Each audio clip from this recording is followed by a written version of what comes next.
Shalom, saya Cindy Regina Dun dengan NIM 22190140.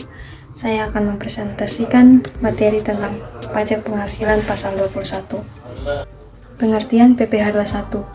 Pajak penghasilan merupakan jenis pajak yang dikenakan terhadap penghasilan berupa gaji, upah, honorarium, tunjangan, dan pembayaran lainnya yang diterima pegawai, bukan pegawai, mantan pegawai, penerima, pesangon, dan sebagainya. Metode perhitungan gaji karyawan. Walaupun perhitungan PPh 21 telah diatur oleh DJP, namun pada akhirnya setiap perusahaan memiliki metode perhitungan PPh 21 sendiri yang disesuaikan dengan tunjangan pajak atau gaji bersih yang diterima karyawan.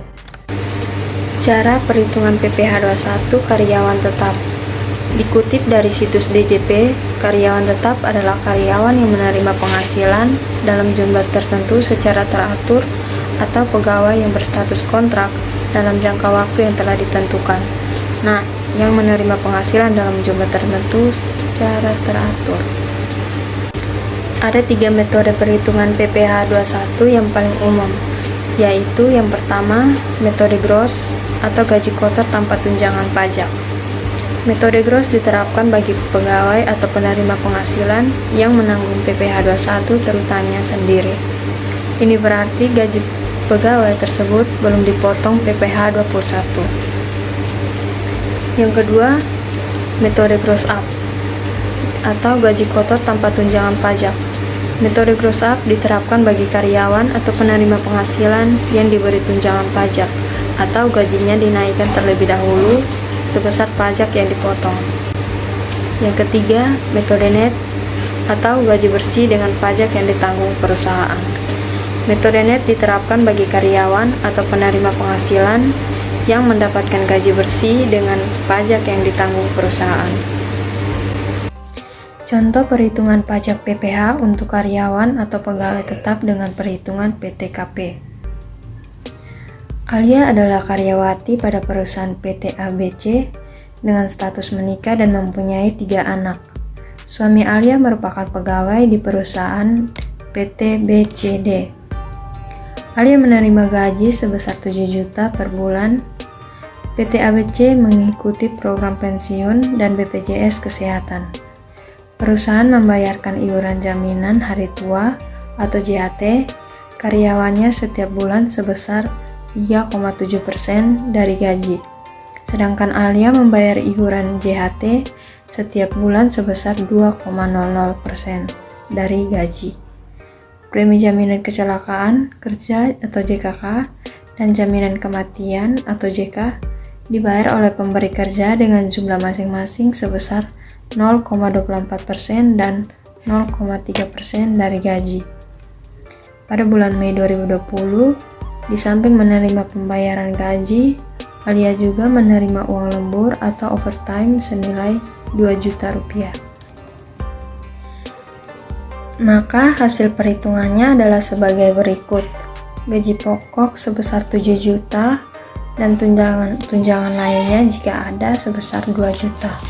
JKK 0,24% dikalikan dengan 7% sehingga hasilnya 16.800.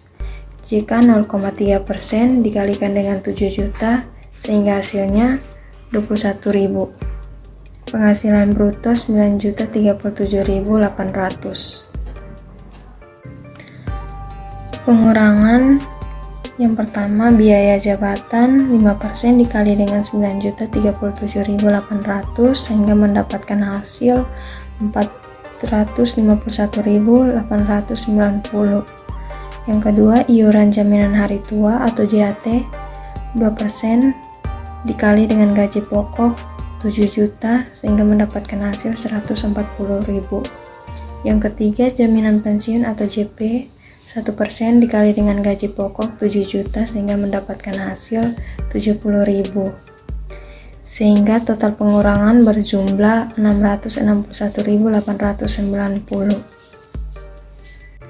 Penghasilan neto sebulan 8.375.910. Penghasilan neto setahun 12 kali 8.375.910.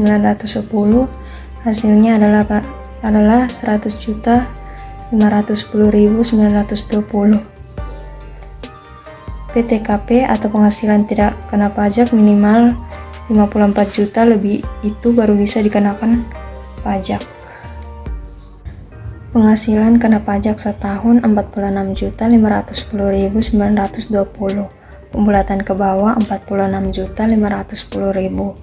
PPh terutang 5% dikali 46.510.920 hasilnya adalah 2.325.500. PPh pasal 21 bulan Mei sama dengan 2.325.500 dibagi dengan 12 sehingga hasilnya adalah 193.792. Ilustrasi di atas pelaku wajib pajak yang memiliki nomor pokok wajib pajak atau NPWP, sementara wajib pajak yang tidak memiliki NPWP akan dikalikan 120%, sehingga PPh pasal 21 bulan Mei menjadi 193.792 dikali dengan 120% sehingga hasilnya 232.550. Sekian dan terima kasih.